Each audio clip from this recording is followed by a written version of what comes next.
안녕하십니까. 인사드리겠습니다. 방금 소개받은 대구광역시 사회서비스원의 정생연구팀장 허승민입니다. 반갑습니다.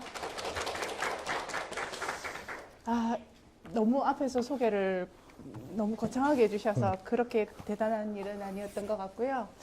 일단 이렇게 마을복지계획에 관심을 가지고 초대를 해주셔서 감사합니다.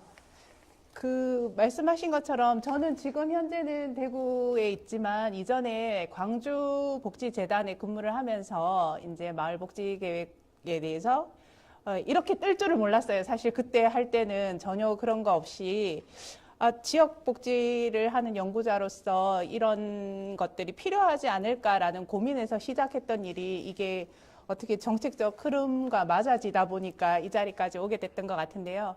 그러다 보니까 아마 스님들이 기대하시는 아니면 고민하시는 부분들을 직접 실행을 했기 때문에 좀 공감을 해드릴 수도 있고 그 다음에 뭔가 고민되시는 부분들을 같이 나눌 수 있을 거라는 생각을 합니다. 사실 시간이 지금 한 40분 만에 그 마을복지계획을 효과적으로 수립을 해야 된다라는 것 자체가 굉장히 그런 노하우를 알려드리기에는 굉장히 짧은 시간이라고 생각이 들고요.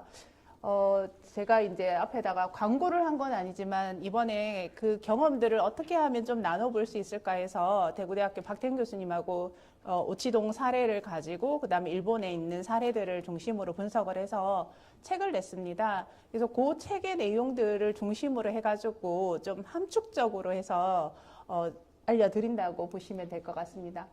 일단 제가 이런 거 잘하는데요. 여기 서 있는 거 못한다고 아까도 말씀드렸는데 좀 돌아다녀야 되는데 특별히 지목을 해서 질문을 드리겠습니다. 다들 당황하시죠? 자, 지금 제일 처음에 일반적인 내용들하고 다르게 제가 먼저 확인해 보자고 말씀을 드렸어요. 자, 본인의 성격을 손을 들어주시면 됩니다. 남의 일을 잘 챙겨준다 나는. 손 들어주세요. 예. 그 다음에 좀 마음이 느긋하다. 나는 바쁜 게 없이 사람이 좀 여유 있다. 손 들어주세요. 그러시죠? 그 다음에 사람을 만나고 사람만 보면 좋아 죽겠다. 자, 여기에도 이 하나의, 이게 뭘까요? 이 성격, 역량, 동기, 활동 자세, 주의와의 관계, 활동 추진 방법, 이렇게 어려운 말들을 얘기를 했는데, 다른 거 다 놔두고, 사람을 좋아해서 사람과 함께 있는 거 즐거워하시는 분들도 계시고, 남의 일을 잘 챙겨준다는 거는 그 사람을 중심으로 해서 사람들이 모이기도 잘할 수 있다라는 것들이잖아요. 지금 여기 계신 분들이 서로 모르셨죠? 손 들었는 분들이 반 이상이라는 거. 이게 체크를 해보면요. 이게 뭐를 확인해 볼 수 있냐면 복지 리더의 자질입니다. 놀라셨죠? 복지 리더들이십니다.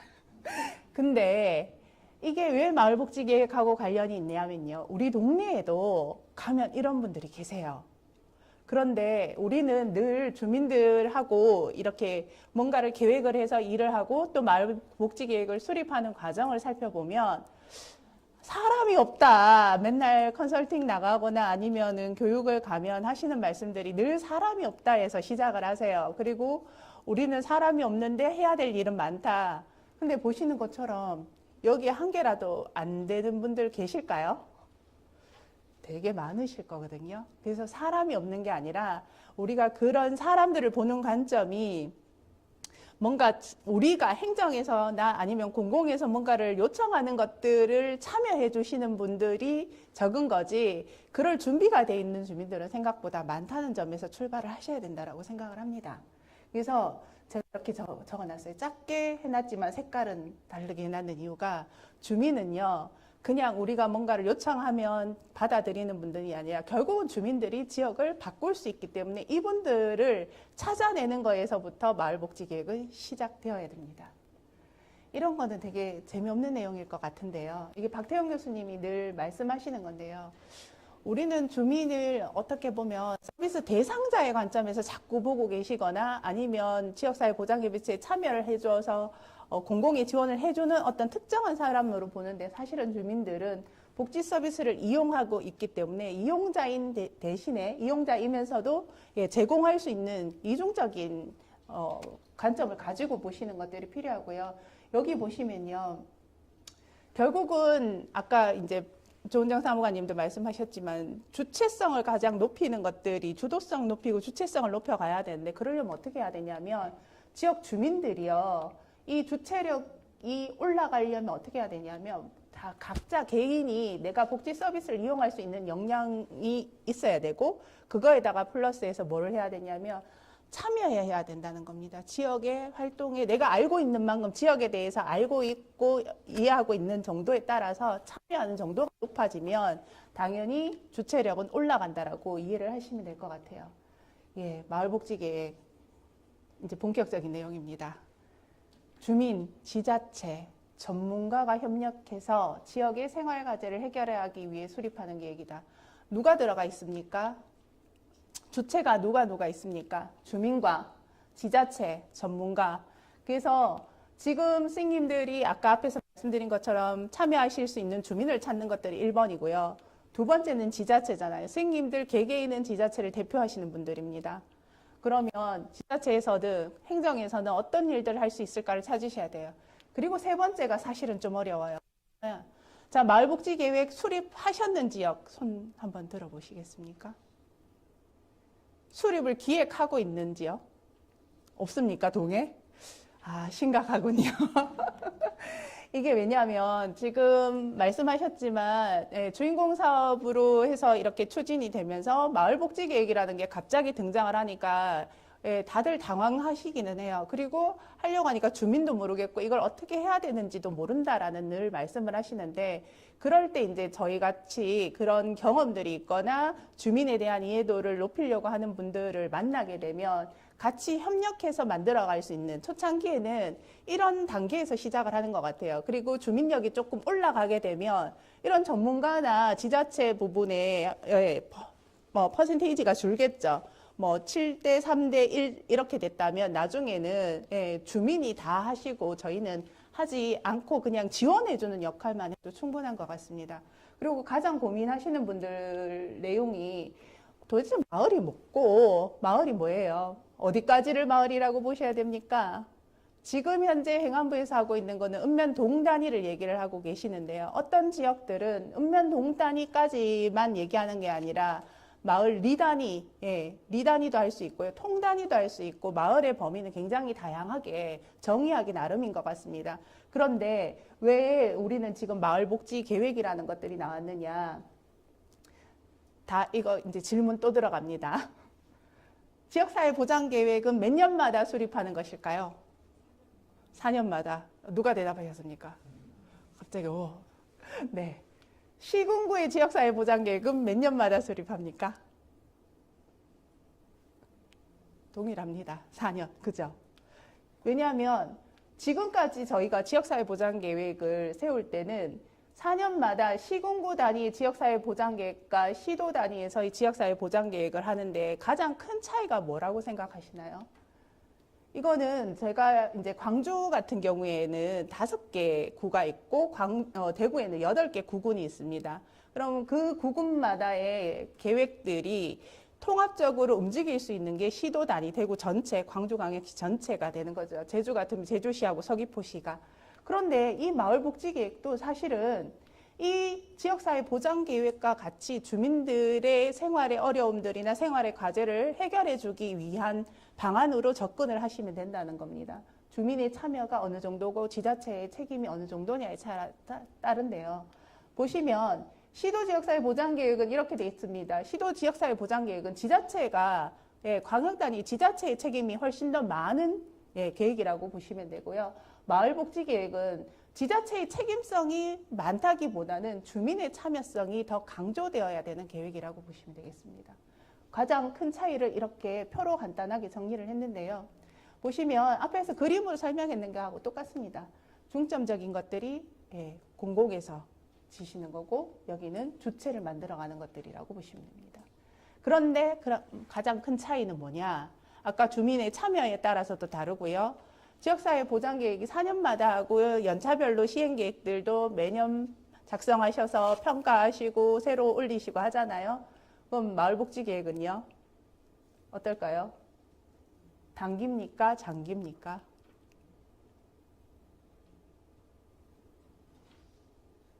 아무도 모릅니다. 주민들의 뜻대로 단기도 만들어질 수 있고 장기도 만들어질 수 있는데, 장기로 제가 생각할 때는 장기로 만들어지는 것들은 꾸준히 가야 되는 것들이기도 하지만 나중에 오치동 사례에서처럼 어떻게 보면 마을 단위에서 해결할 수 없는 일들이 행정에서 적극적으로 지원해야 되는 것들은 장기로 가져갈 수밖에 없는 것들이 더 많고요. 제가 생각할 때는 마을 단위의 계획은 단기로 되는 것들이 좀 많았으면 좋겠어요. 일단 처음 시작은. 왜냐하면 선생님들도 그렇지 않으세요? 시험 쳤는데 처음에 50점 맞고 싶으세요? 한 70점, 80점 맞고 싶으세요? 조금 잘했다라는 평가를 들으면 그 다음에 좀 더 공부를 하게 되는 거하고 똑같은 이치라고 생각을 하거든요. 우리가 뭔가의 계획을 세웠는데 그게 실행이 돼서 뭔가가 달라지는 것들이 빨리빨리 성과가 나오게 되면 주민들도 성공의 경험들을 갖게 되거든요. 그래서 저는 단기 과제들이 조금 더 많아지고 장기 과제들은 비중이 좀 더 작아야 된다 이렇게 생각을 하고 있고요. 그 다음에 결국은 마을복지계획은 주민들의 참여의 정도에 따라 다릅니다. 시도지역사회보장계획에서 지역 주민들은 어떤 참여를 하시나요? 시군구 지역사회보장과 시도지역사회보장계획. 이렇게 조용하실 수가. 이렇게 조용하실 수가. 어떤 걸 하시냐면요. 보통 설문조사만 하세요. 그죠? 욕구조사할 때, 복지부에서, 보건사회연구원 매뉴얼에 딱 그렇게 적혀 있잖아요. 인구를 대비해서 그러면 시나 구군마다 거의 할당 표집해가지고 최소 400케이스 이상들을 설문조사를 하셨어요. 그 설문조사에 참여하는 것들이 주민들의 참여 정도이고, 아니면 또 어떤 것들을 하십니까? 지역사회보장협의체 중심으로 가서 인터뷰를 몇 분 정도 해서 하는 형태로 됐는데, 마을복지계획은요, 그런 형태가 아니라 직접 내가 활동으로 참여를 해야 되는 것들이라는 거죠. 그래서 참여하는 정도가 계속 차이가 있다라고 보시면 되겠습니다. 그래서 주민의 주체적 참여가 중요하다 이렇게 보시면 됩니다. 또 여기서 질문 드리겠습니다. 이거는요, 마을복지계획 수립 과정을 저희가 실질적으로 해본 과정이에요. 그래서 준비 단계에서 교육을 하고 계획 수립을 하는데 참여자들을 모집을 하고 수립하는 데 있어가지고 1, 2, 3단계가 이렇게 좀 나눠져 있지만 사실은 수립 단계를 통으로 하나를 보셔도 되는 거잖아요. 지자체 여건에 따라 가지고 뭐 몇 회를 할 수 있고 2번 할 수 있는 지역, 3번 할 수 있는 지역이 있는 것처럼 10번 할 수 있는 지역들도 있습니다. 그거에 따라 다른데 일단 지역 주민들의 욕구나 자원이 뭔지를 알아야 마을에서 그 마을에 있는 동에 있는 주민들의 욕구나 그럼 그 욕구를 해결할 수 있는 자원이 얼마나 있는지를 알지 못한다면 그 욕구는 해결하기 어렵기 때문에 자원을 같이 봐야 되는 겁니다. 그 다음에 이런 것들을 통해서 수많은 막 욕구들이 올라오십니다. 막 이것도 해결해야 되고 저것도 해결해야 되고 그런데 우리 예산도 없고요. 사람도 없고요. 시간도 없고요. 그럼 다 할 수 없으니까 우선순위를 정해야 되는 거죠. 그 우선순위를 정하는 기준이 뭐냐는 또 다른 문제긴 하지만 어쨌든 우선순위를 정해야 핵심적으로 해야 될 일들을 정해서 추진해 나갈 수 있게 됩니다. 그리고 난 다음에 우선순위가 정해졌는 것들을 구체화하는 과정들이 필요하겠죠. 그리고 자, 마을복지계획에 아까 아무도 만들고 계시다고 수립을 안 하고 계시다고 해서 그런데 근데 제가 그 참여했던 오치동 같은 경우에 주민들이 한 30분 내외에서 왔다 갔다 하면서 참여를 하셨어요. 사실 적다면 적은 인원일 수 있는데 이분들만의 의견을 가지고 마을복지계획이라는 것들이 설정이 되면 나머지 2만 명 내지 10,000명씩 있는 다른 주민들의 의견을 어떻게 받아들여야 되냐. 그럼 다른 주민들도 거기에 참여하지 않았지만 또 다른 형태의 참여를 통해서 의견들을 주시고 그것들을 추진해 나가야 되는 거죠. 그렇기 때문에 우선순위를 결정하고 난 다음에 구체화된 계획을 수립을 하거나 이전에 왔다 갔다 하면서 할 수 있습니다. 그리고 공유 단계가 이제 그 주민들이 우리는 이렇게 만들었다. 30 몇 명이. 그런데 이게 정말 우리 마을에서 필요한 건가에 대해서 발표하고 다른 분들이 의견을 주시고 그리고 말씀드리지만 장기도 있어야 되고 단기도 있어야 된다고 했잖아요. 그럼 장기적으로 가야 되는 과제들, 연속적인 과제들이 있습니다. 지역 안에서 선생님들은 1년 계시다가 아니면 2년 계시다가 다른 지역으로 가시지만 난감하지 않으실까요? 저 이런 얘기 되게 많이 하는데 여기서 다들 하는 게 어렵다라고 생각을 하시지만 결국은 이거는 대세거든요. 마을복지계획을 하셔야 되거든요. 근데 여기서 안 하셔, 이제. 아, 딴 데 가면 그만이지. 근데 딴 데 가셔도 앞에 전임자가 똑같이, 딴 데 가면 그만이지 하고 안 해놓으신 거예요. 그러면 스님들도 똑같이 처음부터 다시 시작하셔야 되는 건 거예요. 결국은 로테이션을 다 도시기 때문에 어느 지역에 계시든 간에 열정을 가지고 만들어 놓으시면 쌤들이 만드는 길들이 다 새로운 길이 되는 상황들을 만들 수 있다는 점에서 굉장히 중요하다고 생각을 합니다. 예, 원칙입니다. 이것만 아시면 사실은 뒤에는 다예요. 자, 주민들, 마을 단위에서 주민들이 많이 참여를 해야 됩니다. 그죠? 그러면 다양한 주민들이 참여하는 방법들을 고민을 하셔야 돼요. 이전에는 어떻게 하셨냐면, 제가 이 얘기를 하기 전에 제일 처음에 제가 571동 하다가 지금 위원장님이신데, 마을복지계획 추진위원장 선생님이신데, 처음에 저희가 나중에 이제 좀 혼났어요. 그래서 막 울고 막 이러기도 했는데, 뭐라고 얘기를 하셨냐면, 여지껏 행정에서 우리한테 이런 거를 만들으라고 얘기해 본 적 없지 않느냐. 그냥 우리는 행정에서 늘 와서 자리 채워주세요 하면 자리 채우고, 그 다음에 어디 가야 됩니다. 그 다음에 모아주세요 하면 모아드리고 그런 역할을 했지. 마을복지계획이라는 걸 해서 내가 의견을 내고 그걸 내가 직접적으로 해야 되고 내가 그걸 만들어 가야 된다라는 거를 인식한 적이 없으시대요. 그러다 보니까 이분들이 생각을 할 때는 처음에 마을복지계획을 세울 때 이거 왜 해야 되지? 그냥 우리는 의견 낼 필요가 없어. 왜냐, 회의할 때 늘, 회의 안건도 공공에서 다 던져주셨고, 그거에 따라서 표결만 하면 됐고, 그런데 갑자기 우리 보고 왜 의견 내라 그래? 그래, 의견은 냈는데, 내는 것까지는 할 수 있어. 근데 이 의견 내고 이걸 내가 해야 된다고? 이걸 내가 왜 해야 돼? 여지껏 그거를 내가 해야 될 일이 아닌데 이렇게 생각을 하셨대요. 그래가지고 나중에 횟수가 늘어나는 계기가 되기도 했는데 그런 것처럼 주민들 입장에서는요. 주민이 뭔가 동이나 행정의 일에 적극적으로 참여하고 본인들이 실행했던 경험들이 없기 때문에 그 경험을 만들어 드리는 것도 되게 중요하고 그 이해를 하는 것들이 되게 중요하거든요. 그러려면 다양한 주민들을 모으셔야 됩니다. 이전에 우리가 늘 우리 기준으로 편안하게 만나는 분들, 지역사회보장협의체, 주민자치위원회, 그다음 새마을분여회, 뭐 바르게살기위원회 등등등 이런 분들만 모아서 계획을 세우시게 되면 결국은 다들 동일하시지 않아요? 그분이 그분이고, 그렇게 하면 몇 분 남지 않는 그런 상황이 되죠. 그러면 결국은 그분들을 위한 마을복지계획이지 주민 전체를 위한 마을복지계획이 되지 않는다라는 단점이 있어요. 그래서 다양한 주민들이 참여를 할 수 있게 하고요. 그래서 위원을 구성할 때요. 그냥 누구한테 해주세요. 어느 위원회한테 하는 게 아니라 공모했습니다. 공모하고 추천받아야 돼요.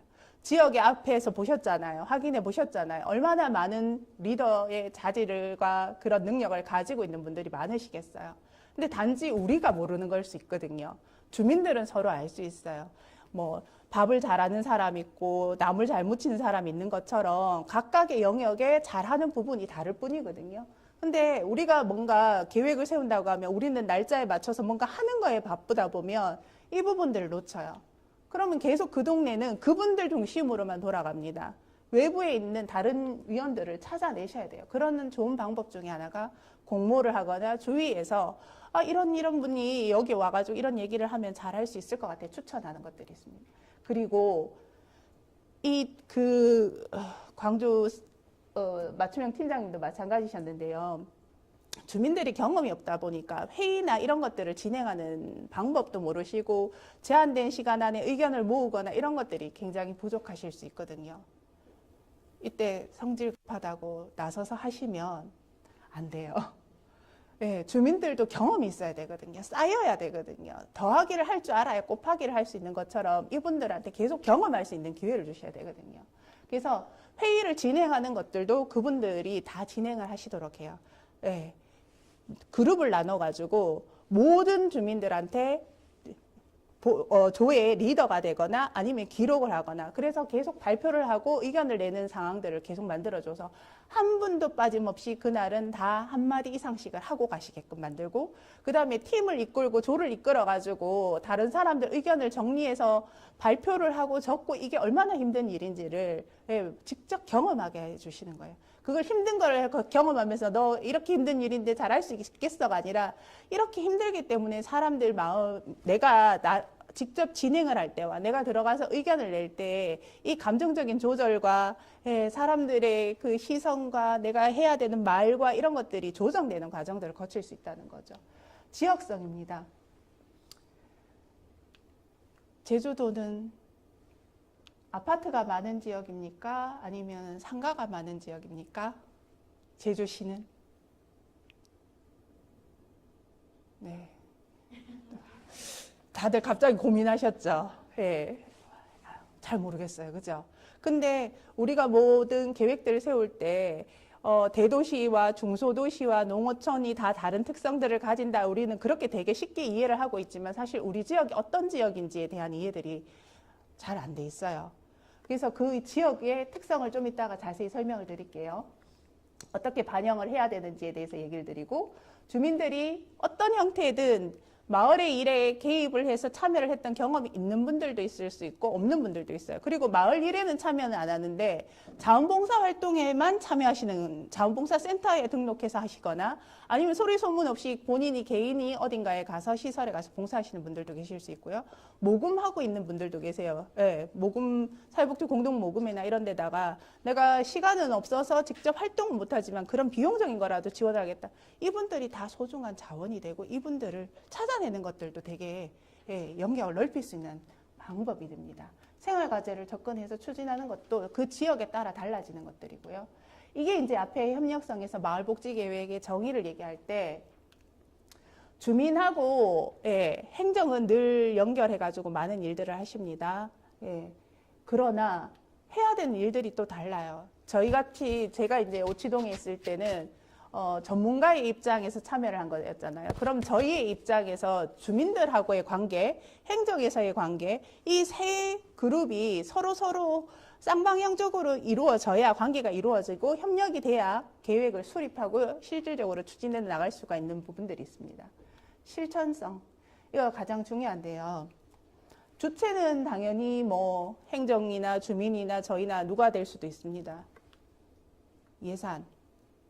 마을복지계획 세워야 되는데 돈이 있어야 할까요? 없어도 가능할까요? 없어도 가능하다. 누가 소개하셨습니까? 어떻게 가능할까요? 어떤 계획이면 없어도 가능할까요? 네. 네. 네. 맞습니다. 우리는 맨날 막 뭔가 돈이 있지 않으면 예산이 수반되지 않으면 뭘 시작할 수 없다고 생각하는데요. 주민들이 정말 필요한 일이 되면 우리가 이 동네에서 우리 동네가 행복하고 우리 모두가 잘 살고 같이 즐거웠으면 좋겠다라는 마음을 가지면 주민들이 돈도 만들어낼 수도 있고요. 그리고 마을복지계획은 꼭 예산이 안 들어가는 계획들도 주민들이 필요한 일들이 모두 다 예산이 들어가는 일들은 아닙니다. 그래서 예산에 대한 고민들은 하지 마시고 나중에 그거를 선정을 하고 나면 또 할 수 있는 방법들을 차차 찾아 나가게 되거든요. 그럴 때 스님들의 도움이나 저희 같은 외부에 있는 그런 정보가 많은 사람들의 도움을 받으면 되는 거죠. 전문가의 지원도 필요했습니다. 자, 이게 이제 경험으로 가겠습니다. 이게 광주 북구 오치 1동의 사례인데요. 뭐 보시는 것처럼 막 엄청 신문에도 나오고 뉴스에도 나오고 그랬어요. 보시면 마을복지계획이란 단어 안 썼죠? 뭐라고 써 있나요? 설마 노안이셔서 글씨가 안 보이시는 건 아니죠? 동단위에서 지역사회보장계획. 그러니까 이때가 2018년인데 2018년이 지역사회보장계획을 수립하던 해였습니다. 그래서 제가 광주에 있을 때 광주광역시 지역사회보장계획의 연구 책임자였어요. 근데 하다 보니까 동단위에 있는 주민들의 욕구가 왜 광역에서 시군구 단위에서만 움직이지 정말 살고 있는 주민들이 살고 있는 거는 읍면동에 살고 있는데 왜 이쪽에 관련해는 계획은 없지? 이런 문제의식에서 그냥 이런 것들을 한번 만들어 보자라고 추진을 했기 때문에 처음에 시작은 동단위에서 지역사회 보장 계획을 만든다 이렇게 했습니다. 여기가 어디일까요?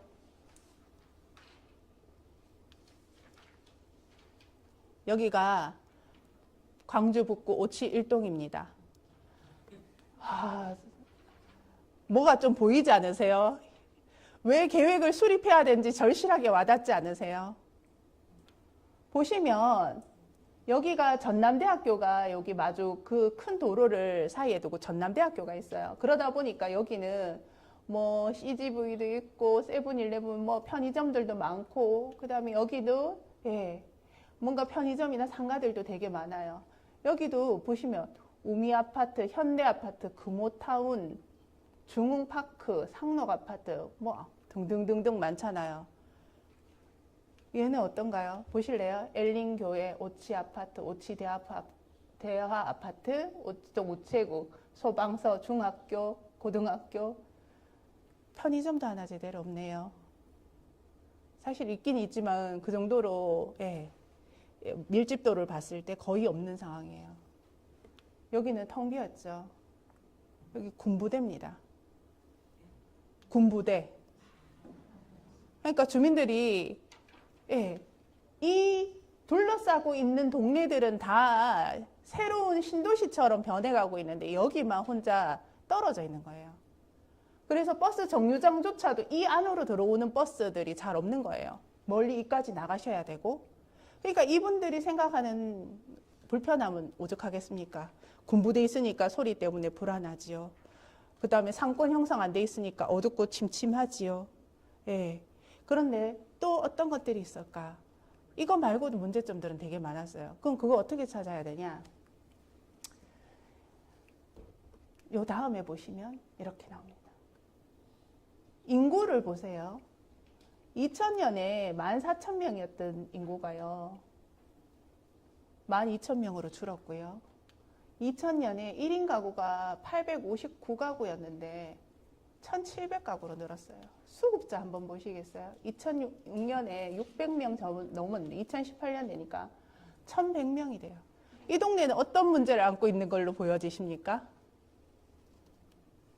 아까 보셨잖아요. 군부대 그렇게 있고 상권 없고 자 인구는 줄고 그러니까 상가나 이런 것들은 폐쇄하고 1인 가구로 있는 예, 혼자 있고 수급자인 경제적으로 어려운 가구들만 밀집해서 들어오고 있는 거예요. 그나마도. 그럼 여기에는 뭐 계속 소비를 할 사람이 없으니까 뭔가 생기지도 않고 예. 근데 여기가 매입 임대 아파트들, 매입 임대 주택들이 많은 지역인 거예요. 그러다 보니까 그분들이 많이 들어오셨어요.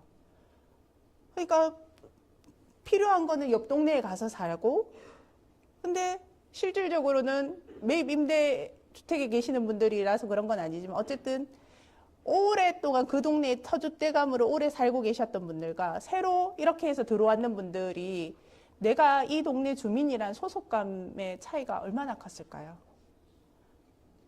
어느 지역이나 그리고 상관없이 공통되고 나오는 문제가 딱 하나 있어요. 뭘까요? 쓰레기 문제. 예. 다들 동네는 발전 안 되고 불도 어둡고 뭔가 낙후된 느낌이 나는데 쓰레기까지 막 동네에 있으니까 동네 주민들이 생각할 때는 처음에 시작할 때 쓰레기 문제가 제일 큰 자기 동네의 문제인 줄 알고 시작을 하는 거예요. 근데 알고 보니까 그게 아니거든요.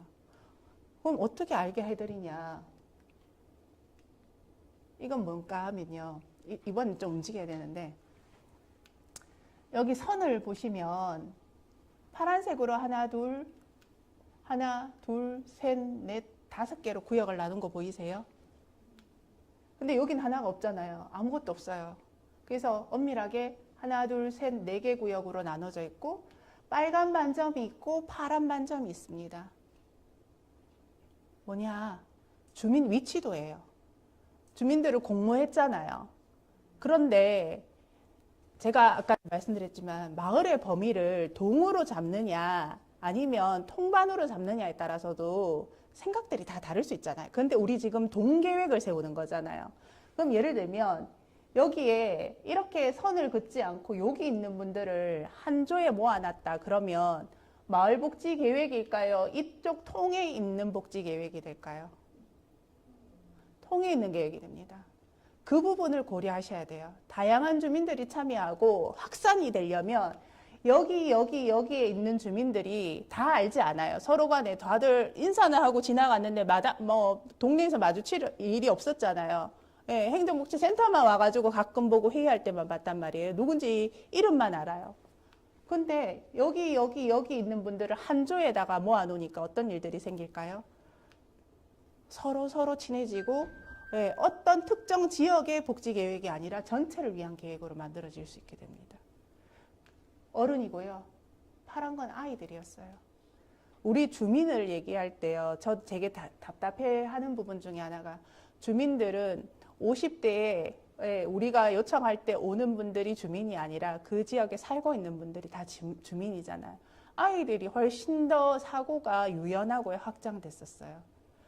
물어보셨어요? 아이들한테? 우리 동네가 뭐가 좋아요? 뭐가 불편해요? 어떻게 바뀌었으면 좋겠어요? 왜냐, 걔네들이 그 애착이 있어야 나중에 떠났다가라도 다시 돌아와서 그 동네에 살 수도 있잖아요. 그리고 지금 현재 제일 많은 시간을 보내고 있잖아요. 학교 갔다 오고 학원 돌고 하더라도. 근데 그 부분을 놓쳤어요. 그래서 아이들도 고 맞춰가지고 한번 처음에 맞췄는데 아이들이 많지는 않아서 나중에는 같이 다 묶기는 했어요. 그래서 오치동의 상황을 한번 보겠습니다. 이게 시설들이라고 막 나와 있지만 보시는 것처럼 어린이집 있고요. 지역아동센터 있고 요양원 있고 장애인 지원 시설은 그룹홈이에요. 그 다음에 경로당도 11개 있습니다. 22개 통인데 11개가 있어요. 노인들이 오래 거주하시는 분들도 많을 거잖아요. 군부대 밑이니까 뭐 매매가 잘 되거나 이렇지도 않을 거잖아요. 그러니까 오래 사시는 분들이 많은데 경로당도 싸움 나기 딱 좋게 절반만 딱 있어요. 서로 경로당 지어달라고 얘기를 하시는 거죠. 그거 그러면 우리가 지역사회 보장계획을 수립한 입장에서 보면 그러면 구군에 있는 광주 북구의 지역사회 보장계획에 경로당을 다 만들어야 된다. 이렇게 얘기를 해야 되나요? 아니잖아요. 근데 어쨌든 그런 얘기들도 나중에 나와요. 여기 아까 말씀드렸지만 여기 다 섞여가지고 실질적으로 활동하는 분들 20몇 분이 여기 안에서 계속 돌아가고 계시는 거죠. 아무것도 없어요. 사회복지 시설이라고 할 만한. 근데 마을복지계획은요. 대부분들 그 큰 지역들은 복지관들이 있는 지역들이나 사회복지 시설들이 좀 큰 규모가 있으면 지원해 주기도 하는 역할을 하는데 여기는 없었기 때문에 저희가 지원을 해야 될 필요성을 더 많이 느꼈던. 누구한테 기댈 데가 없어요. 자, 시작입니다. 쭉 보세요. 그냥 그 여지껏 했던 말씀을 제가 저희 그 과정으로 쭉 설명을 드릴게요. 7월 25일부터 8월 7일까지 참여하는 사람들 공모하고 추천받아서 모집했어요. 그리고 면접 일일이 다 봐가지고요. 할래? 물었어요. 왜냐? 면접할 때 본인의 참여 의지 정도를 묻는 거예요. 정말 열심히 할 수 있는가? 그냥 등 떠밀려서 왔는 분들이라면 이걸 열심히 할 수 있을까? 면접 봤어요. 그러니까 처음에 면접 본다고 할 때 맞춤형 팀장님이 난리가 나셨어요. 오라고 사정을 해도 올까 말까인데 세상에 면접까지 보라고? 근데 더 웃긴 건요. 면접만 받는 게 아니라요. 신청서도 내고요. 자기소개서도 쓰라고 하고요. 주민들 보고 당신 이력서까지 내세요. 이력서라고 하면 우리는 내 직업하고 관련된 이력서들을 쓰잖아요. 이거 주민 이력서거든요.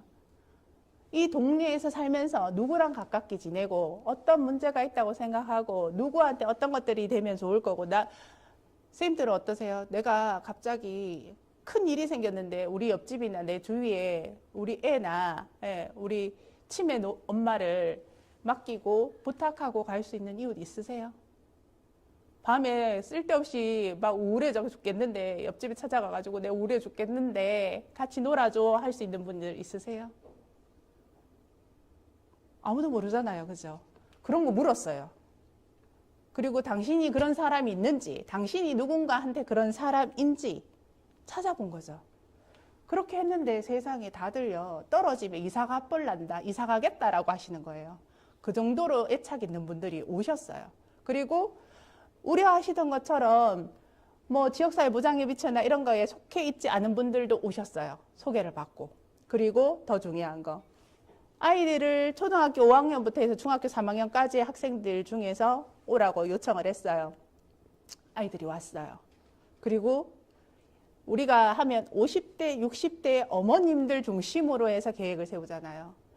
이 공모를 하니까요. 20대, 30대, 40대, 50대, 60대 다 오셨어요. 놀라운 일이지 않으세요? 이렇게 했어요. 참여자를 모집합니다. 기간이고 어떤 거 할 거다. 이런 것들 현수막 걸고요. 홈페이지에 공고하고요. 그리고 할 때마다 매 회기마다 뭘 했다라는 것들을 주민들한테 다시 알렸어요. 계속 끊임없이. 그리고 다음에 언제 하니까 당신 필요하니까 언제든지 열려 있으니까 오세요를 알려드린 거죠. 그래서 여기는 2주 단위로 성인들, 어른들이 간담회를 한 거고요. 여기 위에는 시간을 보시면 아는 것처럼 여기는 초등학교, 중학교 아이들 5회기까지 하고요. 6회차부터는 10월 22일 날 끝나고 똑같은 날 끝났잖아요. 11월 1일부터는 이 친구들도 여기에 같이 참여합니다. 어른들과 아이들을 함께 모아줬죠. 그리고 이거는 팁인데요. 일을 하시기 전에 아까 전문가도 필요하고 행정에서도 들어가고 주민도 있잖아요. 역할 분담들을 좀 잘 해놓으시고 들어가는 것들이 중요해요. 들어가가지고 하다 보면 경험이 없기 때문에 준비물 하나 챙기는 것도 일이 너무 어려웠고요. 현수막 하나 거는 것도 까딱하면 놓치기 십상이었고 그런 리스트를 작성해서 업무 분담하시는 것들도 되게 중요해요. 그리고 원칙 정하셔야 돼요. 아까 말씀드렸잖아요. 주민들 누구나 한마디라도 꼭 하고 가야 되는 거. 그런 것들, 시간을 지킨다, 끝까지 한다. 하다 보면 왜 어른들 싸우시나요? 모여가지고. 은연중에 저도 그럴 것 같아요. 의도하지 않았지만 비판적인 말이거나 뭐 그런 얘기까지 하냐고 약간 그런 부정적인 언어들을 쓰시면 그것 때문에 마음을 상해요. 그래서 그런 것들을 아예 하지 않도록 처음부터 원칙 같은 것들을 정합니다. 그리고 반드시 무언가를 말하고 돌아간다. 이런 원칙을 정해요. 그래서 주민간담회 오치동에서 했을 때 이렇게 했어요. 처음에 자기소개하고요. 자기 조별로 4개의 조를 만들어줬어요. 아까 그 주민들 거주 지역을 기준으로. 이때는 조를 만들었기 때문에 생활과제 중심이 아닙니다. 거주 지역 중심이고 이렇게 그림에다 그리고 우리 동네의 좋은 점하고 나쁜 점, 불편한 점을 적으라고 했는데 가장 큰 차이는요. 다양한 주민이 참여해야 되잖아요. 30명만 와서 참여를 하게 되면 그분들 의견이잖아요. 그래서 질문지를 드리고 친한 이웃들, 여기 오지는 못하지만 의견을 줄 수 있는 분들한테 가서 설문지를 받아오시라, 이런 의견을 받아오시라고 했어요. 그것만 해도 한 명씩만 받아도 몇 개입니까? 60개예요. 그래서 이렇게 하나하나 하고 직접 주민들이 나와서 발표를 하시고요. 그림을 그리기도 하고 이제 이런 것들은 퍼실테이션 기법들이어서 이런 것들이 중요하진 않습니다. 기법은 어떤 거를 하든 간에 전혀 상관이 없다라고 생각을 하고요. 주민들이 단지 활동에 재미가 있으셔야 되니까 뭔가 그림을 그리거나 이런 것들도 옛날로 돌아가셔서 즐거운 마음이 있으시니까 그런 걸 참고하시면 될 것 같아요. 이게 아이들 같은 경우에는 독특하죠. 여기 아이들이거든요. 주민들이 복지계획 어떤 것들이 욕구가 있냐 했는데 아이들은요. 이거 보면 선생님들은 어떤 생각이 드세요? 이 아이들은 우리 동네의 불편한 점을 가서 사진을 직접 찍어 와라고 얘기를 하니까 이렇게 찍어 왔어요. 이건 뭘까요? 뭔가 휠체어를 타고 있고 뒤에는 밀고 있고 옆에는 쓰레기가 잔뜩 있고 그러면 아까 말씀드렸죠. 자, 이 사진에 나타난 문제점은 무엇일까요? 이 마을에, 이 동네에 있는 문제점은 무엇일까요? 1번 쓰레기, 그죠? 2번. 네. 여기 보시면 도로가, 여기가 사진으로 정확하게 안 나서 그런데 휠체어가 다닐 수 없을 정도로 턱이 높다는 거. 한번 생각해 보셨어요, 선생님들? 우리는 우리 다리에 그 턱을 넘어가기에 바빠서 휠체어가 여기를 넘어갈 때 얼마나 불편하고 거기를 넘어가는 장애인들이 아까 장애인 그룹홈하고 있다 했잖아요. 거기 있는 분들이 여기를 지나갈 때마다 애들은 가슴이 조마조마했대요. 넘어질까 봐. 새로운 시각이지 않습니까? 그거를 아이들이 그래서 여기도 쓰레기도 이 좁기 때문에 쓰레기도 치워야 되지만 이 턱도 조정해줘야 된다. 휠체어가 다닐 수 있는 길을 만들어줘야 된다. 이거 아이들의 의견입니다. 어른들이 굉장히 반성했어요. 야, 우리는 한 번도 생각 안 했는데 이렇구나. 아이들을 꼭 참여하게 하십시오. 아이들이 자 그리고 이것도 현수막도요. 아까 보셨잖아요. 오잉, 으잉, 막 이런 것들. 그 당시에 유행하는 것들을 현수막 하나도 좀 관점을 깨시면 돼요. 뭘 한다, 획일화되게 아니라 어떻게 하면 시선을 집중시킬 수 있을까. 그때 그 김수현이 나오는 무슨 왕드라마가 있었어요. 그래서 그거를 반영해가지고 이렇게 현수막도 만들고, 여기에 아까 그런 의견들을 모았는 걸 가지고 주민들이 투표를 하고, 이런 수첩을 들고 휴대폰 사이즈만한 수첩이거든요. 이런 걸 만들어 드렸어요. 만들어서 뭐만 적으려고요? 휴대폰만한 사이즈를 한 이유도 있습니다.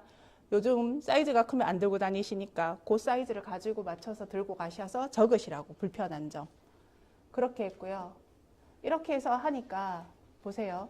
아까 4개 조였는데 과제가 나오니까 과제가 나오면서 문제들이 이렇게 그룹으로 만들어졌어요.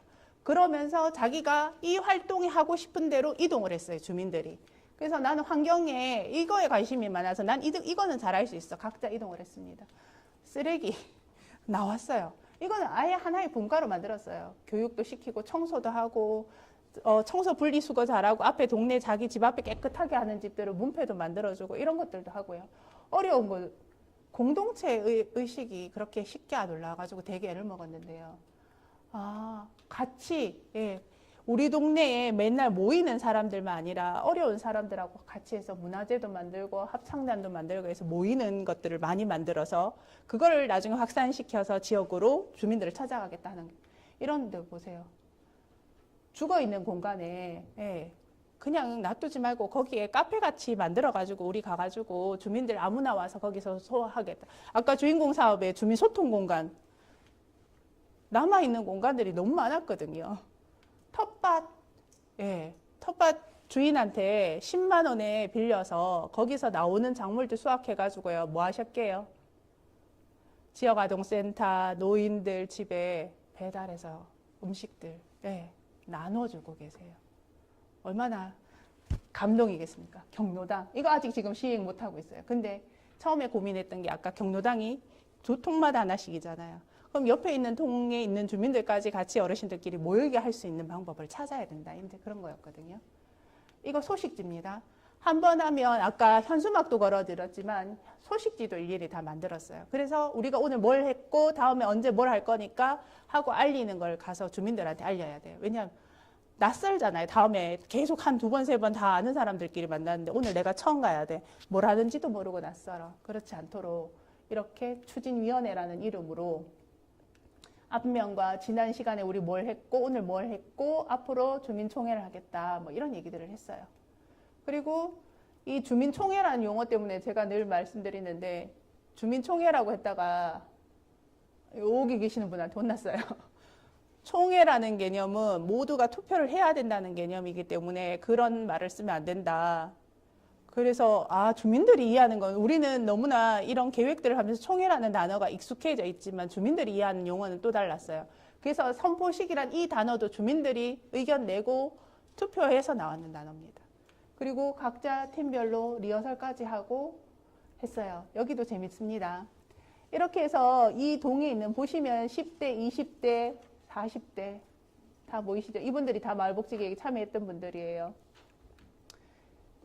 인사말을 하고요. 하는데 누가 오셨냐면 구청장님도 오시고, 북구, 광주 북구니까 구청장님 오시고 구의 의원들도 오셨는데, 여기는 안 나왔지만 구의회 의원님들한테 인사 말씀할 기회를 앞에서 드리지 않았습니다.